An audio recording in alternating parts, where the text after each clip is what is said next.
Cepat cari obat. Siapa dia, Pak Ketua? Di golongan manusia, dia ini ratunya kejahatan.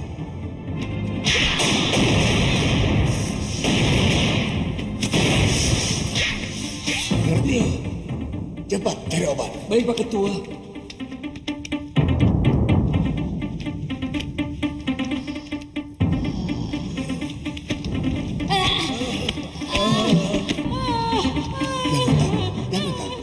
Akan menolong. Ya.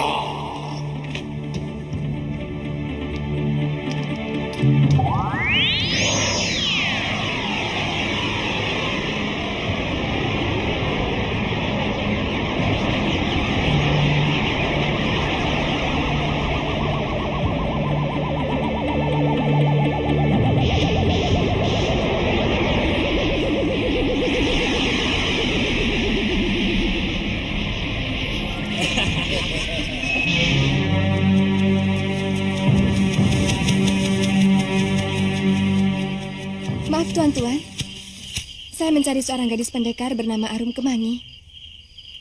Arum Kemangi? Siapa? Katanya dia pernah melakukan kelancangan melawan Pati Batik Madrim, tuan-tuan. Oh, kawannya Suliwa? Suliwa? Iya, Suliwa. Iya.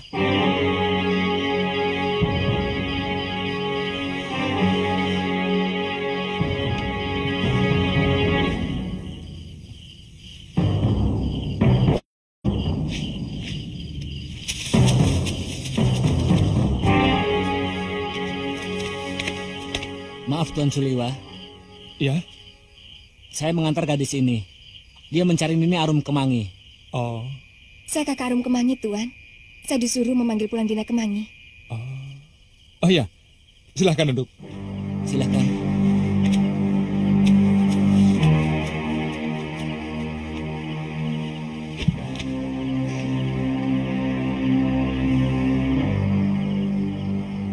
Tuan? Oh iya. Maaf, Nini. Nama saya Ratri. Ratri Pramudita. Kakak seperguruan Arum Kemangi. Nama saya Suliwa. Arum Kemangi meninggalkan Malopati.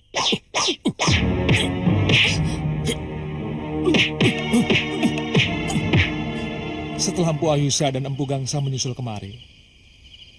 Tapi dia menolak untuk pulang.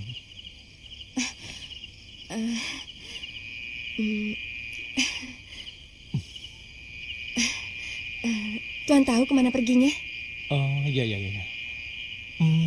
Dia mengatakan kepada Bongo, pembantu saya. Bongo mengatakan dia pergi ke Dharmasraya atau ke Ligor. Kalau begitu saya pamit dulu, Tuan. Wah, Nini mau kemana? Sudah malam.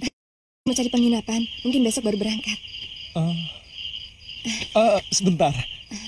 Oh, maaf. Kebetulan di sini ada bilik yang kosong bekas Arum Kemangi. Nini bisa menginap di sini. Terima kasih, Tuan. Tuan.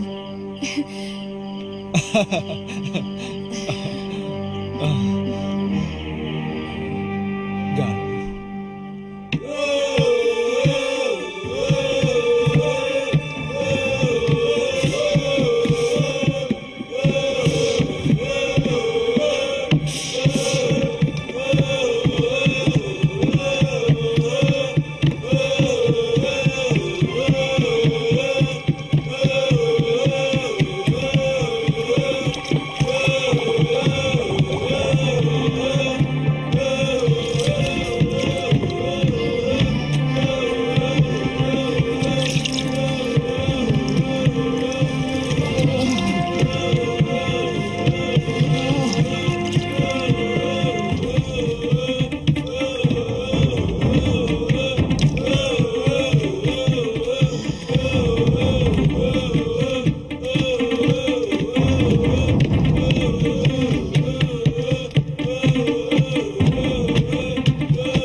Fatma, kau mau manggil-manggil Pawana?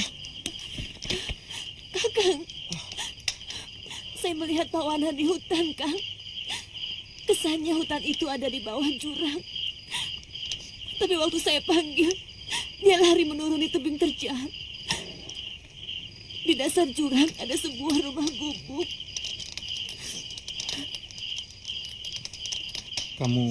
Kamu terlalu kayunyun pada anakmu, Fatma. Iya, tapi saya yakin itu petunjuk Dewata, Kang. Barangkali hutan itu ada di sekitar tempat ini. Saya melihat dia sudah besar, Kang. Mungkin firasatmu benar, Fatma. Memang di sekitar sini ada jurang. Besok kita cari, ya.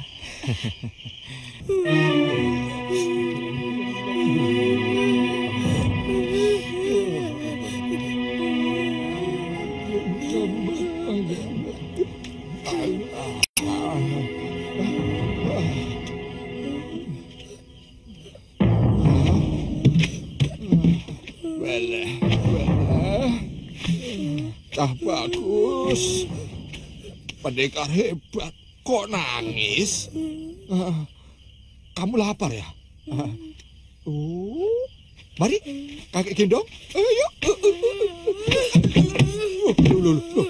Kok nggak mau? Kenapa? Badan kakek bau. Wele. Wele.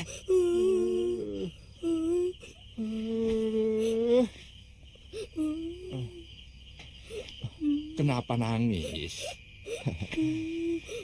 Jangan aleman, Tole. Wana mimpi ketemu Biung, kek.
Jangan dikagetkan.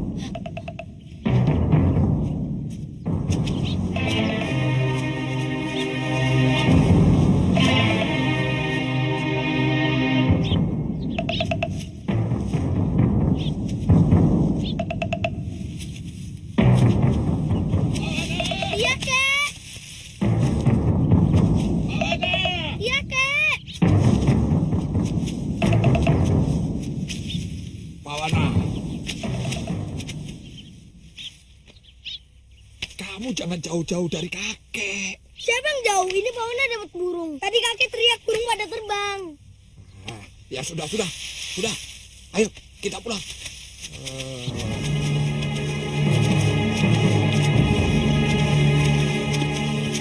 Sudah berapa kali kakek bilang, cari burungnya jangan jauh-jauh. Kalau ada orang jahat yang mau menculik kamu, bagaimana? Habis burungnya ngeledek, kek. Wana dekati dia lari. Wana dekati lagi terbang lagi. Tahu-tahu sudah jauh. Wana kan tidak tahu, kek. Ya iya, tapi biar bagaimanapun, kamu sudah melanggar larangan kakek. Dan tiap pelanggaran pasti ada hukumannya. Pokoknya jangan disuruh mijit loh, kek. Wana nggak mau kalau disuruh mijit. Itu hukuman tingkat 1. Dan kesalahan kamu adalah pelanggaran tingkat 1. Habis, kakek. Kalau dipijit, kentut terus. Pak Wana, orang hidup di samping perlu makan, juga perlu kentut. Orang makan terus, kalau tidak kentut, perutnya bisa kembung. Habis, kakek kalau kentut, baunya. Pak Wana. Pak Wana. Biung. Bopo. Ternyata kamu sudah mani. Kamu telah menculik anakku. Rupanya kamu sengaja mau menghancur leburkan keluargaku. Dulu kamu membunuh ayahku dengan tipu daya busukmu, sudah mani. Biung, Bopo. Nanti dulu, saya bukan ingin menculik anakmu. Saya malah ingin menyelamatkan. Ketika mau dibunuh oleh si Dawiran dan Durgandini. Pak Wana, Pak Wana. Biung. kamu sudah besar, Pak Wana. Bopo. Biung.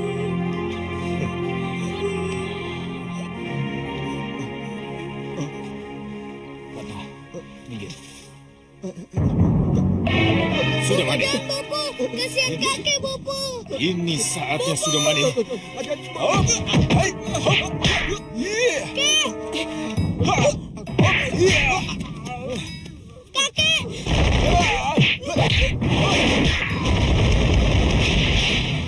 Kakek. Jangan bunuh Wana, jangan nih, Bopo. Kasihan. Dia orang jahat, Pak Wana. Dia kapan orang yang telah membunuh Eyang Parut Wajah. Kakek. Jangan, ampuni aku. Aku sudah cukup menderita dengan karma yang aku jalani selama ini. Jangan bunuh aku. Kakek. Pak Wana. Kakek. Wana, Wana, sini. Dia yang telah menculik Wana, sehingga kita terpisah. Tidak, Bopo. Kakek tidak jahat. Kakek yang menghibur Wana setiap hari. Kakek yang mengajari Wana ilmu silat. Tapi Wana, dia telah membunuh eyangmu.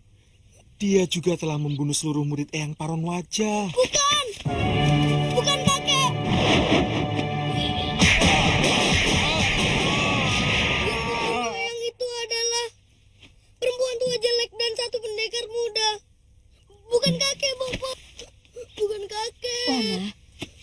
perempuan jelek itu teman sudah mani, Wana.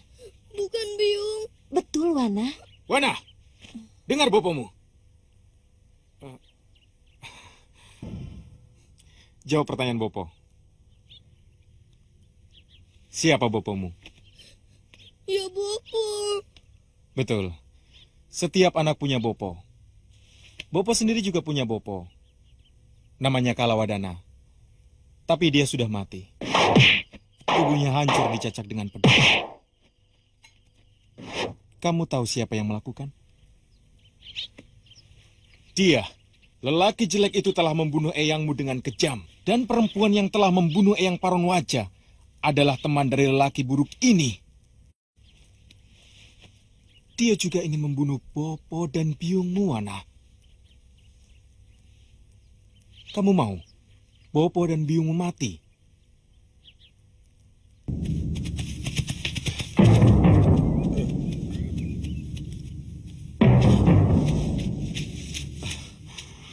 Mohon maaf, Wiku. Cari siapa, nak? Saya dari perguruan Jagacaksana. Saya disuruh memberitahu Wiku bahwa Empu Krodanala tewas dibunuh pemuda yang dulu membunuh Mahaguru Labdajaya dan Puwigar. Krodanala tewas? Siapa yang menyuruhmu kemari? Guru Krodanala sendiri sebelum beliau tewas. Saya tidak mungkin akan mampu menghadapi pendekar muda yang ilmunya sudah linui itu. Dia mau merebut kepemimpinan Jagacaksana, Wiku. Dia ingin menjadi Mahaguru. Itu lebih berbahaya lagi. Dia akan lebih mudah menebarkan watak-watak jahatnya kepada semua murid-muridnya. Jadi apa yang harus kami lakukan, Wiku?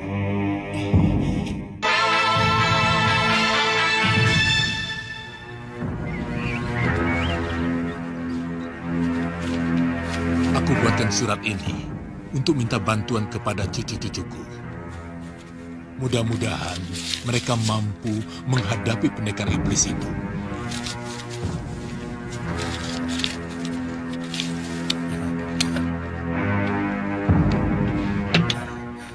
Ini.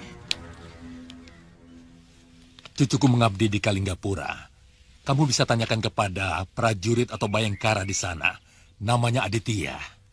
Aditya. Mudah-mudahan mereka bersedia membantu perguruanmu. Baik, Wiku. Kalau begitu saya pamit dulu. Mohon doa restu, Wiku.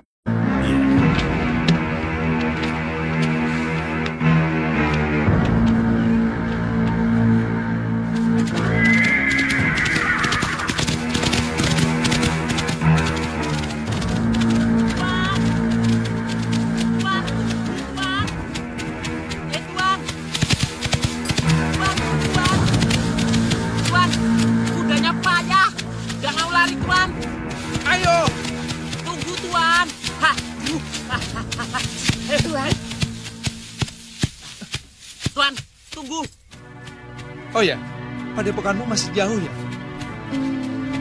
Setengah hari perjalanan lagi. Kakang.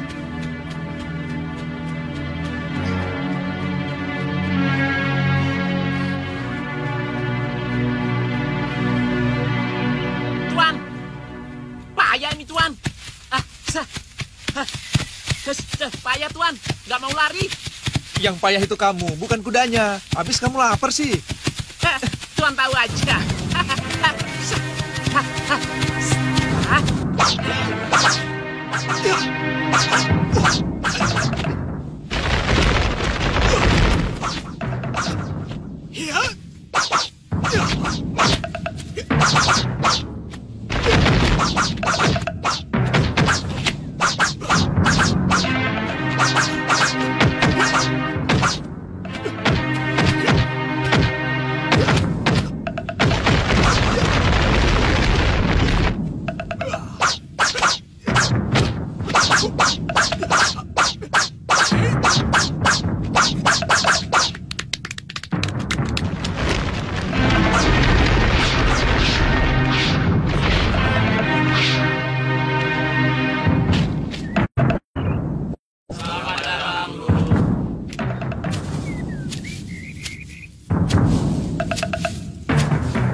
Mau apa lagi Pangeran Magora?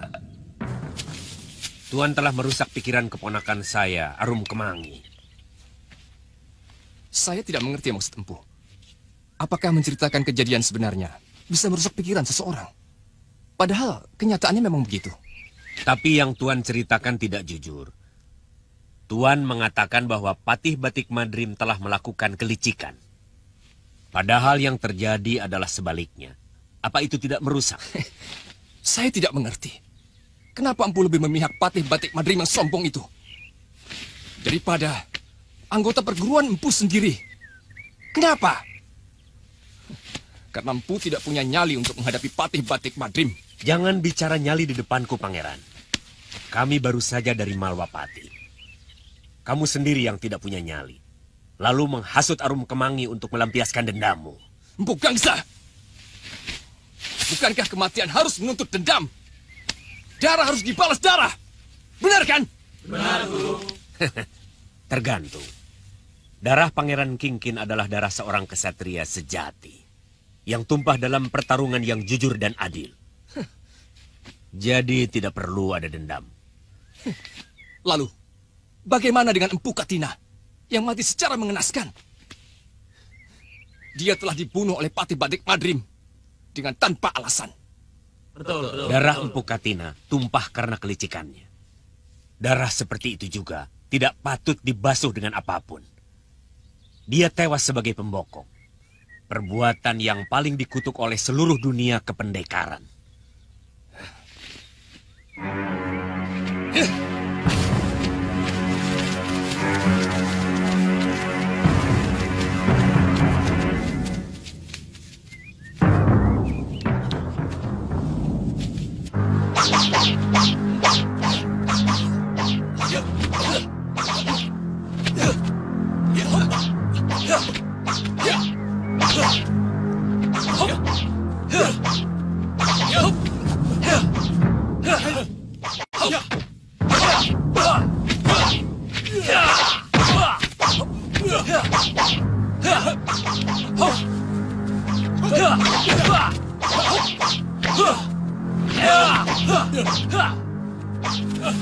Tampaknya ada hal yang tidak memuaskan. Ya, namanya juga orang hidup. Tentu ada saja persoalan. Tapi semua itu kan bisa diselesaikan. Guru, Ratri datang. Nah, dia selalu datang saat dibutuhkan. Eyang? Eyang? Ratri, Paman, mana adikmu Kemangi? menurut Kakang Liwa, dia meninggalkan Malwapati tanpa memberitahu mau kemana. Tapi menurut Bongor, dia mau berkelana di Darmasraya atau di Ligor, Eyang. Itu temanmu. Benar, Eyang. Kakang Suliwa, Bongor, ini Eyang Guru dan Paman Guru. Mari, silakan. Mari. Saya pernah bertemu dengan Eyang dan Paman Empu di Malwapati, kan? Ya, saya ingat. Kamu temannya Arum Kemangi. Benar, Paman. Betul. Kami 3 serangkai pembasmi kejahatan, Empu. Aduh. Jangan gitu toh. Kok nginjek?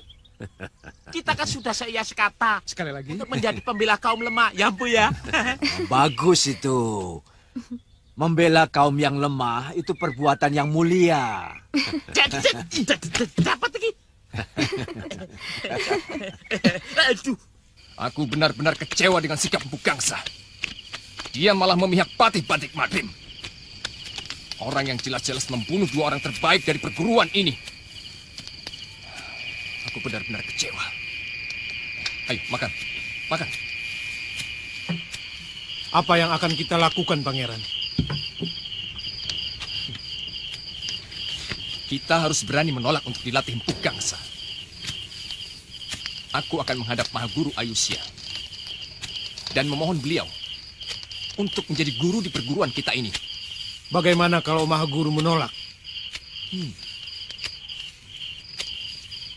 Ya, Ratri Pramudita. Ilmu kanuragan Ratri Pramudita sudah menyamai dengan ilmu kanuragan Empu Gangsa. Dia pasti mau untuk menjadi guru kita. Pangeran Magora menghasut murid-murid supaya dia tidak mau dilatih oleh paman guru Empu Gangsa. Mereka menghadap Eyang Guru. Tapi Eyang Guru dengan tegas mengatakan, kalau mau berlatih, Empu Gangsalah yang melatih.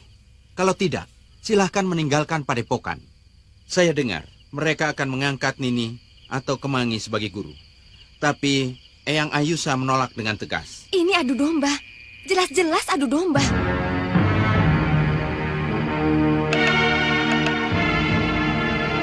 Dalam setiap jurus, kalian harus memahami irama tubuh, jiwa, emosi, dan nafsu. Semua harus beriringan. Ampun, Gusti. Ratri Pamudita dan seorang pemuda mohon diizinkan untuk menghadap Gusti Pangeran. Suruh dia. Mereka masuk kemari. Baik, Gusti.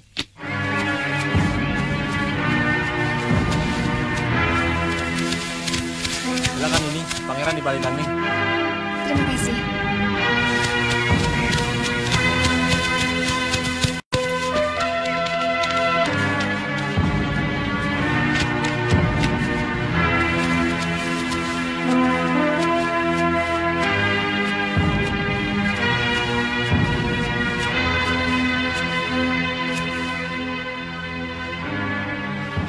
Tuan Pangeran, apa yang Tuan lakukan pada padepokan?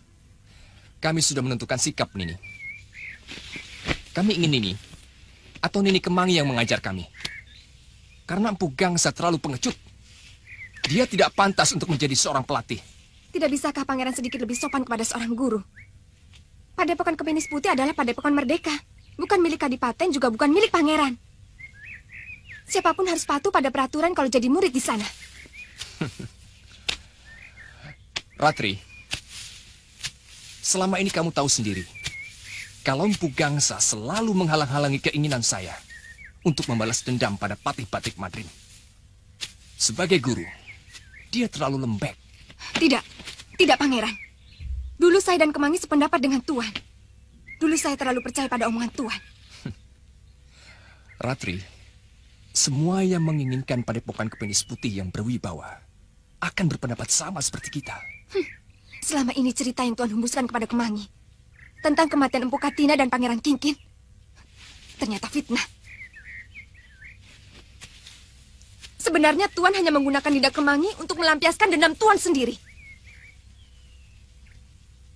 Dan kalian, kenapa ikut-ikutan balelo? Hah? Kenapa?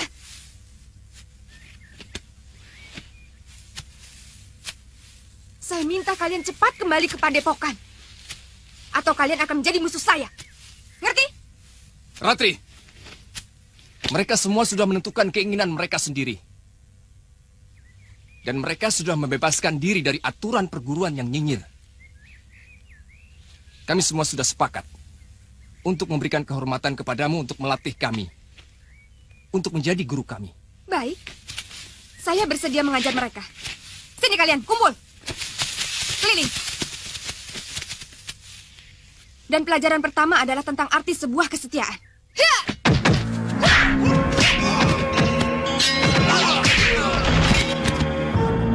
Murid yang tidak setia adalah pengkhianat yang paling busuk. Dan pengkhianat sangat tidak pantas diberi kesempatan untuk hidup. Kalian bisa berkhianat pada perguruan, maka kalian pun pasti akan mudah mengkhianati saya.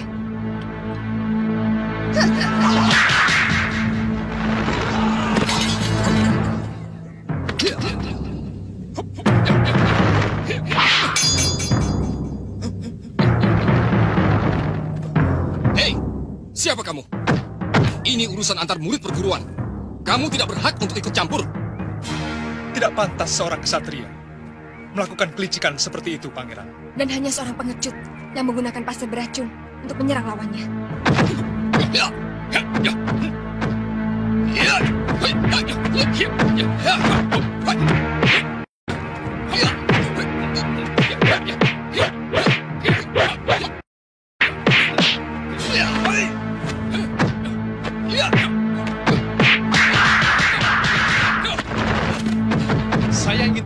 jurus kepenis putih secara benar. Karena jurus pukulan Tuan masih seperti bayi.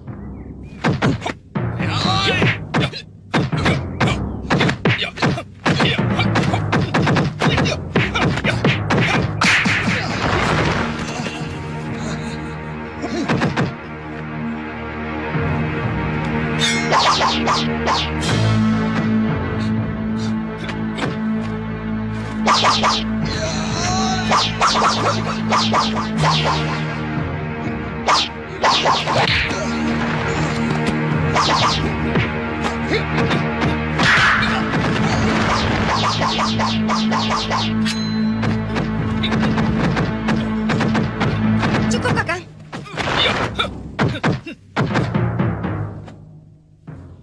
Ternyata kecepatan jurus kepinis yang pangeran kuasai masih jauh dari sempurna. Bahkan dengan mudah dikalahkan oleh orang lain. Oleh orang yang sama sekali bukan murid padepokan dengan jurus yang sama. Heh, mungkin Empu Gangsa bisa memaafkan semua kesalahan kalian kalau kalian masih mau belajar di sana.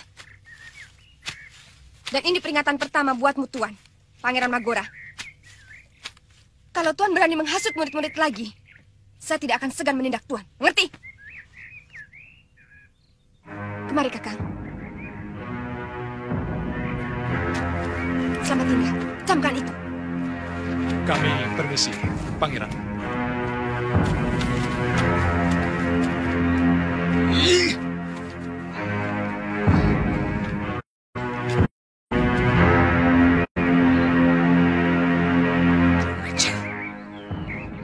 Benar-benar aneh. Dari mana pendekar itu mendapatkan jurus kepenis putih?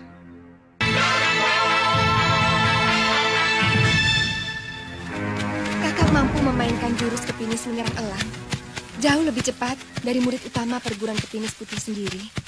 Saya mampu meniru jurus apapun, selagi masih bersifat kanuragan, Ratri. Tapi hanya orang yang memiliki ilmu dasendria yang mampu melakukan itu. Dari mana kamu tahu? Eyang Guru sangat mengagumi Pangeran Suryapati yang menciptakan ilmu dasendria itu. Oh, iya. Saya belajar dari Empu Masyura. Dan Empu Masyura adalah putra dari Pangeran Suryapati. Cucu muridnya. Pantas. Oh iya. Dalam setiap perguruan, sering terjadi ada murid yang balelo. Murid Padepokan Sugalu juga? Iya. Istri muda Pangeran Suryapati. Ibu tiri Empu Masyura. Namanya Durgandini. Eyang Suryapati menceraikan dia karena tidak patuh pada aturan perguruan. Jadi, Durgandini menggunakan ilmunya untuk kejahatan? Iya, sebenarnya dia hanya mengumbar nafsunya untuk menaklukkan pendekar-pendekar lain di muka bumi ini. Tapi pada akhirnya, nafsu sebagai penakluk menimbulkan bencana di sana-sini. Apalagi setelah Durgandini mencuri kitab pusaka Imurka Gunung Ratri.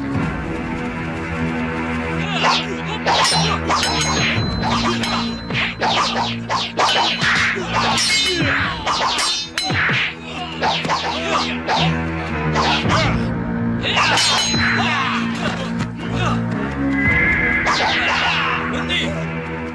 Hei, apa kesalahan orang ini? Dia menerobos pintu gerbang, Tuan. Benar, Tuan. Kami suruh berhenti, dia malah memacu kudanya. Dia pasti pengacau, Tuan. Hei, siapa kamu? Saya murid Padepokan Jagat Saksana. Mau mencari Tuan Aditya. Saya disuruh menyampaikan surat oleh Wiku Upadita, guru beliau. Oh, lain kali kalau masuk negeri orang harus ikut aturan. Minta izin baik-baik, ya? Mohon maaf, Tuan. Hei, Paduk, antar dia.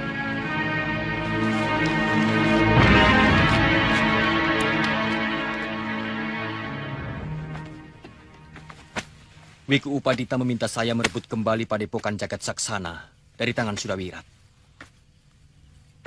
Kalau begini kejadiannya, saya harus minta bantuan pada Suliwa. Yang saya takutkan kalau pendekar iblis itu memaksa seluruh murid Jagat Saksana menjadi muridnya, Tuan.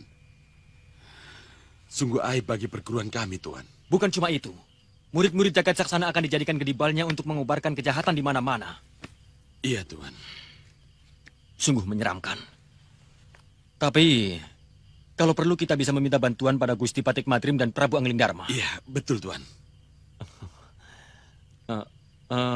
Bagaimana dengan Kisanak? Mungkin saya akan tinggal di Padepokan Wiku Upadita di kaki Gunung Jembar. Untuk sementara. Bagus, tolong sampaikan saya meminta doa restu beliau. Baik Tuan. Iya. Kalau begitu, saya pamit dulu. Iya, mari. Tantri? Saya tahu tujuan Pangeran Magora adalah mencari pengaruh dari murid-murid sini. Dia butuh kekuatan, karena dia kurang disenangi kalangan istana kadipaten. Dari mana kamu dengar loka wacana itu, Gangsa? Apa itu bukan berita yang masih merupakan desas-desus? Ini berita resmi, Guru. Bahkan Adipati Gotrarya Gowinda akan menunjuk pengganti Pangeran Kingkin dengan anak bungsu Adipati sendiri, yaitu Pangeran Halemu. Padahal mestinya pengganti Pangeran Kingkin sebagai putra mahkota adalah Pangeran Magora. Dari mana kamu dapat berita itu? Saya pernah dipanggil Gusti Adipati, Guru. Aku minta perguruan Kepines Putih tidak ikut ribut-ribut kalau terjadi sesuatu di Kadipaten. Meskipun Magora adalah murid padepokanmu. Maaf Gusti Adipati. Sebenarnya apa yang terjadi? Terus terang, aku kurang menyukai watak Pangeran Magora yang ugal-ugalan dan pemarah. Untuk menggantikanku menjadi adipati, aku lebih memilih Pangeran Halemu. Pangeran Halemu lebih pantas untuk menjadi pemimpin. Wataknya penyabar dan segala sesuatu yang dia lakukan selalu melalui pertimbangan yang matang. Pasti keputusan itu akan menimbulkan gejolak. Kemungkinan terburuk adalah kemarahan Magora yang bisa saja ia menimbulkan semacam pemberontakan. Yang aku cemaskan kalau dia menghasut murid-murid padepokan Kepines Putih, Gangsa. Berita itu mungkin sudah tercium oleh Pangeran Magora dan membuatnya kesal. Lalu dia berusaha untuk mendapatkan dukungan dari luar Kedaton. Ternyata dia berhasil mempengaruhi sebagian murid kita. Selanjutnya mungkin mau merebut kekuasaan. Saya masih memberi kesempatan kepada murid yang balelo itu untuk kembali, Paman Guru. Kalau mereka tetap tidak mau, berarti mereka berniat lepas dari aturan perguruan kita. Hehehe, Eyang, punggungnya mau saya pijit. Bisa. Jangan salah. Kalau Tuan Suliwa itu sudah saya pijit, dia bisa tidur pulas. Kenapa ya? Sampai-sampai sang adipati mengalihkan tahtanya dari Pangeran Magora. Begini, watak itu bahkan lebih keras dari baja. Watak digowo ngurek. Watak itu akan dibawa sampai ke liang kubur. Adipati Gowinda mencemaskan nasib rakyat. Kalau sampai Kadipaten dipimpin pangeran yang pikirannya pendek dan mudah mengobrol amarah. Betul itu. Seorang pemimpin yang pemarah bisa dengan gampang mengeluarkan perintah yang didasari pikiran sesaat, tidak jernih, terkadang kacau. Dan sebuah keputusan yang kacau bisa saja membuat rakyat Girisa Dersha menderita berkepanjangan. Bagaimana kalau Pangeran Magora memimpin pemberontakan melawan Adipati dan Pangeran Halemu, Paman? Itulah yang sangat saya cemaskan. Kalau sampai terjadi, bagaimana sikap Padepokan Kepines Putih sendiri, Eyang? Dari dulu kita selalu menghormati pemerintah yang sah. Dan kita akan tetap membela Gusti Adipati.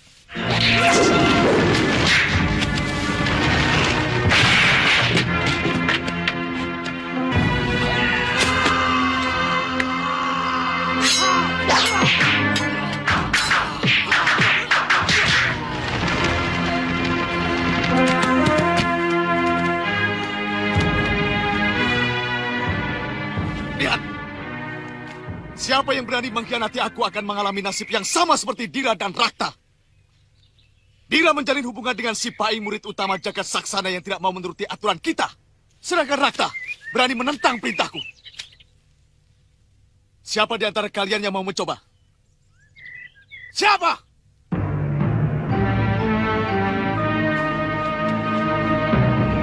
Kalian ini sebenarnya siapa? Dan bangsa apa? Rasanya aku tidak punya sanak kerabat seperti muka-muka kalian ini. Beletak. Kami makhluk dari gelap, Nyai, tergolong bangsa siluman. Tapi kenapa kalian menolong aku? Kami menemukan Nyi Sanak tergeletak di pinggir danau dalam keadaan luka parah. Kebiasaan bangsa kami adalah menolong barang siapa yang hidup dalam dunia kegelapan ketika dia sedang terkena malapetaka. Ketupak. Siapa yang berani mengatakan aku hidup dalam alam kegelapan? Dan siapa yang berani mengatakan bahwa apa yang kulakukan selama ini adalah kejahatan? Kamu tidak tahu apa itu kejahatan. Maaf, Nyai. Kami ini tahu hakikat dari seluruh kehidupan, Nyai. Bahwa kejahatan dan kebaikan itu cuma masalah dari mana kita melihatnya, Nyai. Bukankah begitu, Nyai? Apa salahnya pendapat seperti itu? Itulah pandanganku tentang kebaikan dan keburukan. Tetapi kebenaran sejati itu tetap ada, Nyai. Saya tahu, tapi saya tidak akan mau menerimanya, Nyai. Meskipun saya tahu, Nyai. Apa kau minta upah dengan kebaikan kalian semua selama ini padaku? Iya. Kami tidak pernah menuntut apa-apa, Nyai. Kami senang melihat Nyai selalu berbuat kejahatan. Karena kejahatan adalah udara dari dunia kegelapan. Dunia yang kami huni selama hidup, Nyai. Kalian menyindir aku ya? Buat apa menyindir Nyai? Sama artinya menyindir kami sendiri. Sudahlah. Aduh, aku lapar. Oh, cepat. Ya kita jenis tanya. Tarok kita jenis tanya. Ayo. Aku minta makanan orang ya. Makanan kami Nyai pasti tidak suka. Apa? Nyamuk, serangga, kecoa, belatung, lipan. Sudah. Jangan bicara lagi. Yang penting aku minta makanan orang ya. Aduh.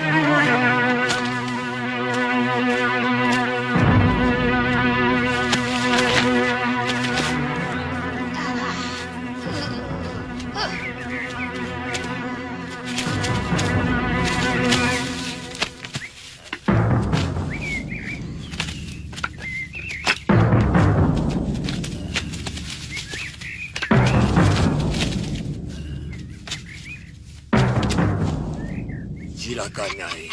Ya. Dari mana makanan sebanyak ini, Danyang? Kami memasak sendiri, Nyai. Bagaimana mungkin bisa begitu cepat?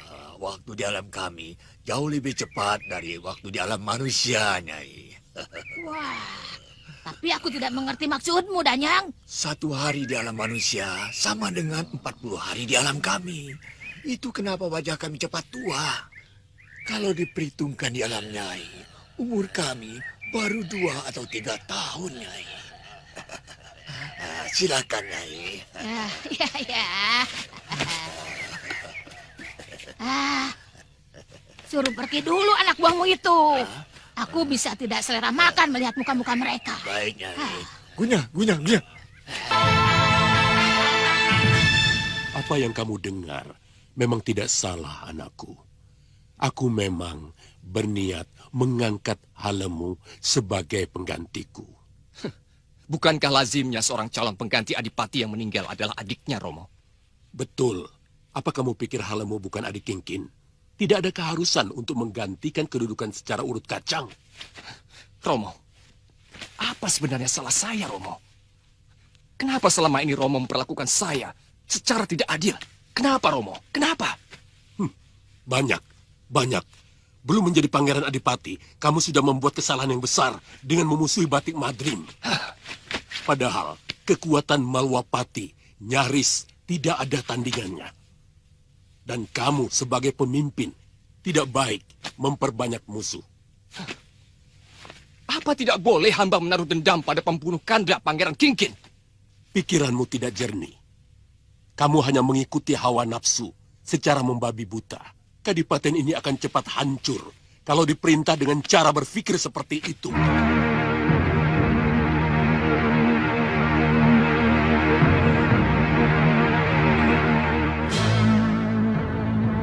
Matamu seperti iblis, Magora. Tunduk! Tunduk!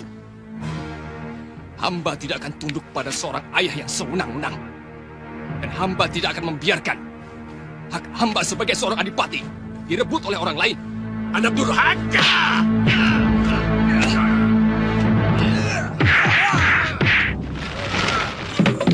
Baik.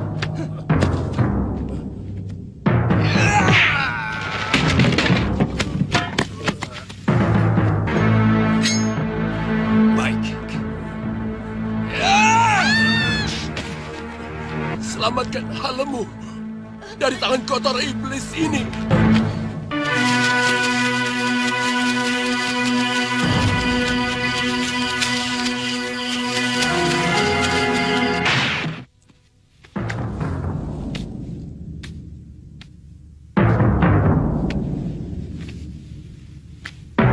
Romo Adipati telah tewas dibunuh oleh Halemu.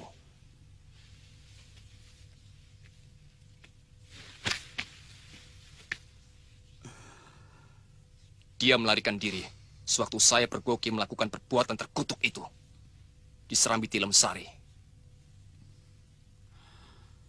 Pemerintahan ini tidak boleh kosong, tuan-tuan. Harus segera ada pengganti Romo Adipati. Tuan-tuan, sengaja saya mengundang tuan-tuan datang kemari untuk menghadiri upacara pentahbisan.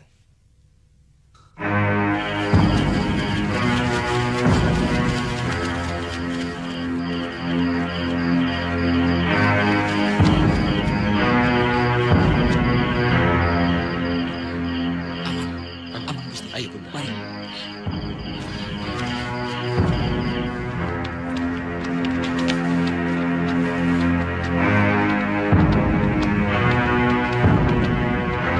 Maaf, Pangeran. Apa yang telah terjadi? Dan upacara apa yang harus saya lakukan? Romo Bedanda, Romo Adipati telah dibunuh oleh Pangeran Halemu. Maka, tahbiskan saya menjadi Adipati. Kamu yakin tempat ini aman, Susrama? Mereka tidak akan mampu menemukan gua ini, Gusti Permaisuri. Hamba akan berusaha untuk mencari hubungan dengan Kadipaten Solo Gunung supaya Pangeran dan Gusti Permaisuri bisa mengungsi ke sana. Tidak usah, Paman. Saya tidak ingin terjadi peperangan antara Giri Sadersya dengan Kadipaten Selo Gunung hanya karena menyembunyikan kami. Jadi, apa yang harus hamba lakukan, Pangeran? Kanda Magora pasti akan mengangkat dirinya sebagai adipati. Paman tolong cari tahu siapa-siapa pejabat yang masih setia kepada kami. Baik, Pangeran. Hamba juga akan mengusahakan perlengkapan untuk tidur dan memasak, supaya Pangeran dan Gusti Ratu bisa lebih betah di sini. Terima kasih, Susrama.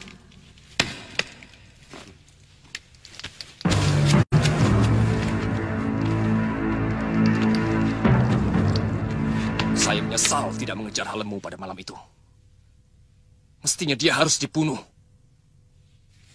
Saya khawatir dia akan melakukan hubungan kerjasama dengan para pejabat yang setia pada mereka. Ampun, Gusti.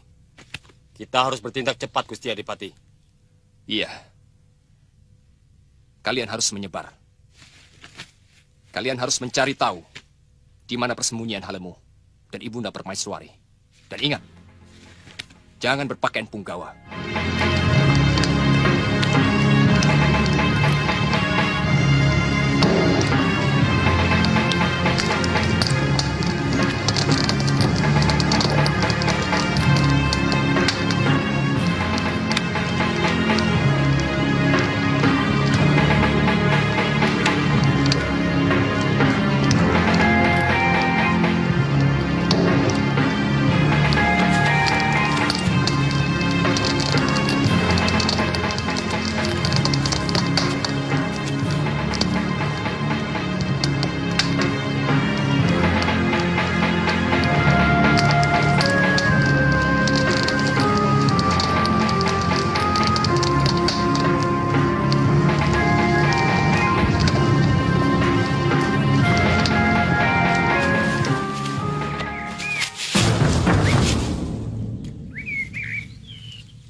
Jejak mereka, Kakak Rukam.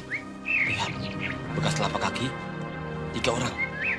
2 laki dan seorang perempuan. Mungkin mereka turun ke jurang. Sebab di balik jurang ini ada jalan menuju ke Kadipaten Selo Gunung. Ayo.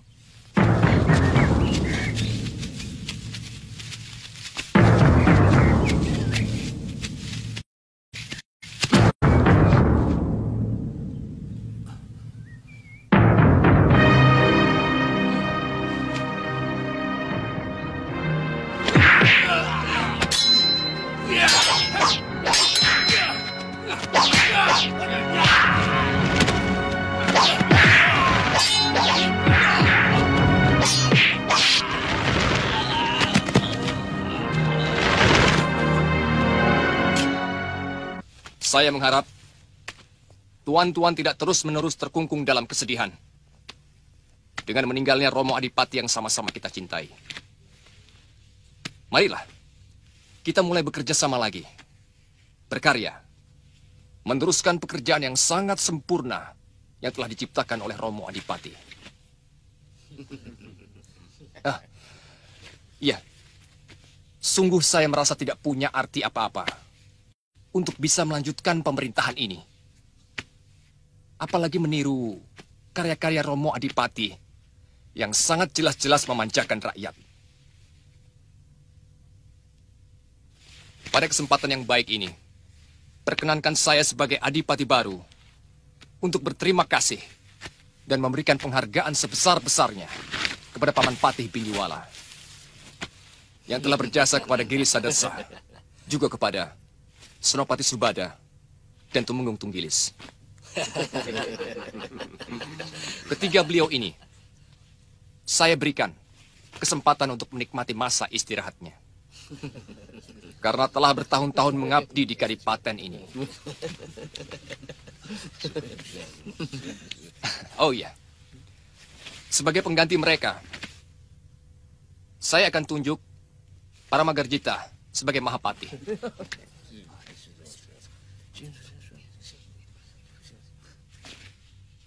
Kusyala sebagai Tumenggung.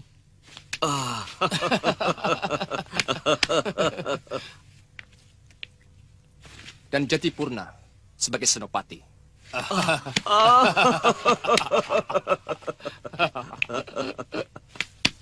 Saya mengharap tuan-tuan semuanya patuh kepada Patih, Senopati dan Tumenggung yang baru saja kuangkat. Patuh kepada mereka berarti juga patuh kepada perintah saya. Dan jika kalian berani menentang mereka, berarti menentangku. Mengerti? Mengerti. Sekali lagi saya ulangi. Siapa saja yang berani menentang mereka, berarti menentangku.